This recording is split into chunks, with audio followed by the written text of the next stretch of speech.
ఈ వీడియోలో మీకు బైక్లో రీసెంట్గా మనం చేంజ్ చేసిన పార్ట్స్ ఏమేమి చేంజ్ చేసినాం, ఎంత ప్రైస్ అయిందనేసి అన్ని కంప్లీట్ డీటెయిల్డ్ ఎక్స్ప్లెయిన్ చేస్తా. సో మీరు అనుకోవచ్చు ఈ వీడియో చూసి మాకేం యూజ్ అవుతుంది అనేసి. సో నేను ఫేస్ చేసిన ప్రాబ్లమ్స్ని మీరు ఫేస్ చేయకుండా ఉండాలంటే ఏమేమి ప్రికాషన్స్ తీసుకోవాలి, ఎట్లా చేస్తే అలాంటి ప్రాబ్లమ్స్ రావు అన్నీ కూడా నేను ఈ వీడియోలో డీటెయిల్గా ఎక్స్ప్లెయిన్ చేస్తా.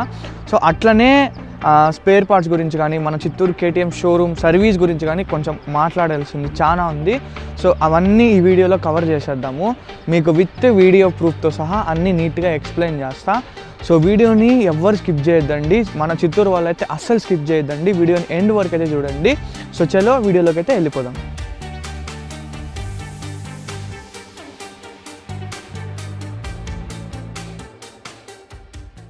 So hey guys, welcome back to the channel. అందరూ ఎలా ఉన్నారు? అందరైతే బాగున్నారైతే అనుకుంటున్నా. సో చాలా రోజులు అయిపోయింది వీడియోస్ రాక.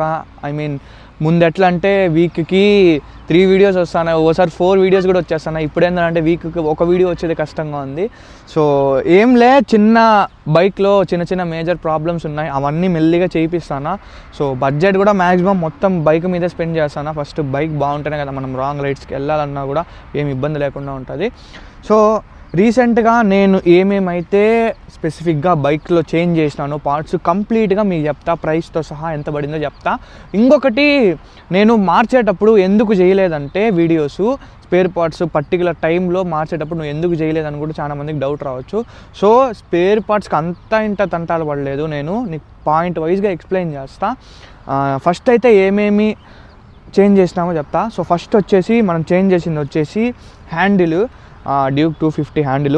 ముందు హ్యాండిల్ చూసుకోవచ్చు మీరు, ఇక్కడంతా పెయింట్ అంతా మొత్తం లేసిపోయింది. యాక్చువల్గా పెయింట్ చేసిండొచ్చు, బట్ ఎందుకులే అది ఎప్పుడైనా అది వీలైతే సిల్వర్ చేయించుకుందాం అనేసి అయితే దాన్ని టచ్ చేయలేదు, అట్లే వదిలేసిన.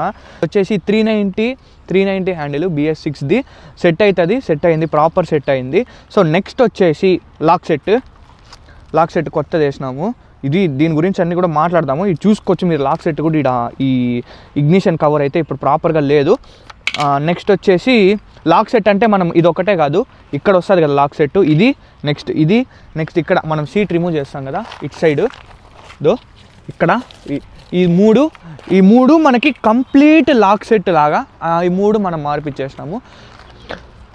రీసెంట్గా మార్చింది అయితే ఇది. సో ఇంకొకటి మెయిన్ ప్రాబ్లం ఏందిరా అంటే చాసిస్లో బోల్ట్ అనేది ఇరిగిపోయింది. సో అది ఎట్లా ఇరిగిందో, ఎప్పుడు ఇరిగిందో, ఏ టైంలో ఇరిగిందో కూడా నాకు తెలీదు. సో నేను ముందే చూసుకున్నా కాబట్టి చాలా బెస్ట్ అయింది. లేదంటే నేను మిస్ అయ్యి ఎక్కడైనా రైడ్ వెళ్ళినా కూడా చాలా ఇబ్బంది అయిపోయి ఉంటుంది. ట్రెండ్ మీకు చూపిస్తా ఒకసారి. ఈ చాసిస్ ఉంది కదా, బ్యాక్ ఫ్రేమ్ది, ఈ బోల్ట్ ఉంది చూసినారా? ఈ బోల్ట్ ఏమైందంటే, ముందు బోల్ట్ మీకు ఇమేజ్ ఇక్కడ మెన్షన్ చేస్తా సైడ్లో చూడండి, అట్లే ఇక్కడ హాఫ్ ఇరిగిపోయింది. మీరు ఇక్కడ క్లారిటీగా గమనించినట్టయితే ఈ చాసిస్ ఇది ఫ్రంట్ ఉంది, ఇది లోపలికి ఉంది. ఈ పైన బోల్టు లోపల పోయి స్ట్రక్ అయిపోయింది, ఇరిగిపోయింది. సో అది ఎందుకు ఇరిగిందంటే మెయిన్ రీజను ఈ బైక్కి పెయింట్ చేసినప్పుడు స్క్రూస్ ఏదైతే ఉన్నాయో అవి ప్రాపర్గా ఫిక్స్ చేయలేదు. ఇంకొకటి ఏమంటే దీని స్క్రూవే కాదు అసలు. ఇప్పుడు ఇది వేసినారు చూసినారా, ఈ స్క్రూ ఉంది కదా, ఈ స్క్రూవు ఇంతకు ముందు ఉన్నింది వేరే స్క్రూ. అది ఇవన్నీ కరెక్ట్గానే ఉన్నాయి, ఈ పక్క ఆ పక్క 2 బోల్ట్స్ కరెక్ట్గా ఉన్నాయి. ఇది మాత్రం కొంచెము బయటకు వచ్చింది అప్పుడే, బట్ నేను నెగ్లెక్ట్ చేసిన దాన్ని, ఏముంటుందిలే ఏం కాదనేసి.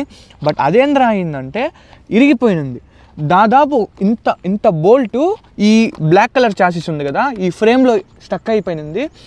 ఇంకా అసలు ఎట్లా చేయాలి, ఏం చేయాలి నాకేం ఐడియా రాలేదు అసలు. సో ఈ స్పేర్ పార్ట్స్ అయితే మనం రీసెంట్గా బైక్కి మార్చింది ఎక్కడో కాదు, చిత్తూరు కేటీఎం షోరూంలోనే మార్చింది. చిత్తూరు కేటీఎం షోరూంలో ఎందుకంటే వాళ్ళ దగ్గరే మనకి స్పేర్స్ ఉన్నాయి, అవైలబుల్లో ఉన్నాయి, లాక్ సెట్ కానీ హ్యాండిల్ కానీ. కాట్పాడిలో అడిగితే కాట్పాడిలో లేవన్నారు.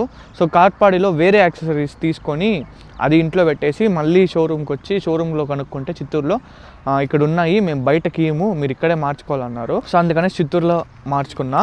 సో మీకు బిల్ ఒకసారి ఎంత అయింది ఏమనేసి మీకు క్లారిటీగా చెప్తా. లాక్ సెట్ వచ్చేసి మనకు 1460. నెక్స్ట్ వచ్చేసి హ్యాండిల్ బార్ మనం చేంజ్ చేసింది 975. స్పేర్స్కి వచ్చేసి 2436 రూపీస్ ఎంత పడింది, ఒట్టి స్పేర్స్కి మాత్రమే. సో దానికి లేబర్ వచ్చేసి KTM labour separate, handle bar labour separate, paid service, adjustments, ఇంకేదో 3 లేబర్లు వేసినారు. ఆ 3 లేబర్లు కలిపి 1200 అయింది. 1200 కాస్త మొత్తము జిఎస్టీ అంతా కలిపి లేబర్ ఇంక్లూడెడ్ ప్లస్ పార్ట్స్ ఈ రెండు కలిపి 4534 రూపీస్ అయింది. నెక్స్ట్ ఇదే కాకుండా నేను ట్యాంక్ కూడా క్లీన్ చేయించిన. ఆ ట్యాంక్ లోపల హోల్ ఉంటుంది కదా, అక్కడ వాటర్ స్టక్ అవుతానండి, అది కూడా నీట్గా క్లీన్ చేయించిన. సో దాన్ని క్లీన్ చేయించిన దానికి సపరేట్ లేబరు, అది వచ్చేసి 400 ఎంత తీసుకున్నారు. సో మొత్తము దగ్గర 5000 ఎంత అయ్యింది నాకు చిత్తూరులో మార్చిన దానివల్ల. ఇప్పుడు చాలా మంది అడిగిన టాపిక్, అందరూ అడిగే టాపిక్, రీసెంట్గా చాలా మంది నాకు మెసేజ్ చేసినారు, చిత్తూరు కేటీఎం షోరూమ్కి వెళ్ళి సర్వీస్ చేసుకుని బైక్ ఎట్లుందో చెప్పు బ్రో ఏమనేసి. నేను సర్వీస్ అయితే చేసుకోలేదు, సర్వీస్ రీసెంట్గా కాట్పాడిలో చేసుకున్నా. సర్వీస్ కానీ చేసుకుంటే ఇక్కడ గబ్బెగిపోయి ఉంటుంది. నేను అందుకే తెలియదు కాట్పాడి షోరూంలో చేసుకున్నా. ఇంకా ఈ స్పేర్స్ కోసం స్పేర్స్ బయటకి అనేసి నేను చిత్తూరులో చేసుకున్నా. సో ఇది మీరు అడుగుతున్నారు కాబట్టి నేను చెప్తాను. సో చిత్తూరులో సర్వీసు చాలా దారుణంగా ఉంది. అసలు చాలా వరస్ట్ అయిపోయింది. నా బండి ఎగ్జాంపుల్ తీసుకోండి, ఇక్కడ మీకు వీడియో ప్లే చేస్తాను చూడండి.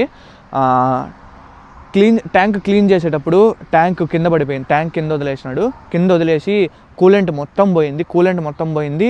నెక్స్ట్ పెట్రోల్ పోయింది. నేను వీడియో తీసే లోపల నీట్ క్లీన్ చేసేసినాడు. సో నేను ఏం అడగలే ఎక్స్ట్రా, పోతే పోనీ అనేసి. కూలెంట్ కూడా వేసినాడు, బట్ పాతది వేసినాడు. మీరు ఎప్పుడు కానీ షోరూంలో ఇచ్చే కూలెంట్ వాడద్దండి మోటోల్ది, ఎందుకంటే అది లైట్ కలర్లో ఉంటుంది. మనకి మోటోల్ది డార్క్ కలర్లో ఉండేదే కావాలా, అది షోరూమ్ బయటే ఉంటుంది. మనకి ఆయిల్ స్టోర్స్ ఉంటాయి కదా, అక్కడికి వెళ్తేనే మనకి మంచి క్వాలిటీ ఆయిల్ దొరుకుతుంది మోటోల్ది. షోరూంలో వేసేది లో క్వాలిటీ, నా ఒపీనియన్ నేను చెప్తాను. సో అది ఆయన లో క్వాలిటీ వేసి పంపిస్తున్నాడు. పెట్రోల్ కూడా ఏం పోయలేదు రిటర్న్, మనకి నేనే పోయేసి పెట్రోల్ పట్టించుకొని మళ్ళీ వెళ్ళినా. So lock set ignition cover ఉంది చూసినారా, ఆ ఇగ్నిషన్ కవర్ కూడా ప్రాపర్గా ఫిక్స్ అవ్వలేదు. సో సర్వీస్ అంతా అయిపోయింది. తెల్లారి మార్నింగ్ 10 ఇచ్చినాం బైక్. మమ్మల్ని 3కి రమ్మన్నాడు. ఆఫ్టర్నూన్ 3కి వెళ్తే జస్ట్ ఊరికే హ్యాండిల్ బార్ ఇప్పి పెట్టేసి సైడ్లో పెట్టినాడు అంతే, ఇంకేం టచ్ కూడా చేయలే. మళ్ళీ మేము రిక్వెస్ట్ చేస్తే మళ్ళీ స్టార్ట్ చేసినాడు వర్క్. స్టార్ట్ చేసి అంతా అయిపోయింది, సర్వీస్ అంతా కంప్లీట్ అయింది, పెట్రోల్ కూలెంట్ అంతా దొబ్బింది. లాస్ట్లో చూస్తే చేస్ బోల్ట్ బెండ్ అయిపోయింది. మీకు ఇక్కడ ఫోటో మెన్షన్ చేస్తాను చూడండి, చేస్ బోల్ట్ కంప్లీట్గా బెండ్ అయిపోయింది. సో ఇంకా దానికి ఏమన్నాడంటే ఆయన అడిగిన, బ్రో ఇది ఎట్లా, దీన్ని ఏం చేయలేము అంటే, ఆయన ఏమన్నాడంటే చేసి కంప్లీట్గా రిమూవ్ చేసి, బ్యాక్ ఫ్రేమ్ ఉంది కదా అది కంప్లీట్గా రిమూవ్ చేసి, సీట్ రిమూవ్ చేసి, ఎయిర్ ఫిల్టర్లు కంప్లీట్ కనెక్షన్ రిమూవ్ చేసి, త్రో చేసుకొని ఎత్తుకొని ఎస్టేట్కి వెళ్ళేసి, ఎస్టేట్లో drilling shops, gas welding shops ఉంటాయి కదా, అక్కడికి తీసుకొని వెళ్ళి అట్లే చేయాలి. మీరంతా ఇప్పుడు ఏం చేయబెట్టద్దండి, మేము ఎప్పుడు ఫోన్ చేస్తే అప్పుడు రండి, నేనే చేయిస్తాను. ఆయన మాకు పర్టికులర్ షాప్ కూడా చెప్పలే, ఓపెన్గా చెప్పాలండి. నేను అడిగిన, బ్రో షాప్ ఎక్కడో చెప్పండి, నేను ట్రై చేస్తాను నా వల్ల అయినంతవరకు అంటే, అండ్ షాప్ కూడా ఎక్కడ చెప్పలేదు. మీరు నాకు నాకే ఫోన్ చేయండి, నేను వచ్చి మీకు అన్నీ నీట్గా రిమూవ్ చేసి త్రో చేసుకొని ఎత్తుకొని పోయి చేయిస్తాను అన్నాడు. సో నేను నమ్మలేదు, నాకు పోయింది మొత్తం, ట్రస్ట్ అంతా పోయింది ఆయన మీద ఈ సర్వీస్ చూసే.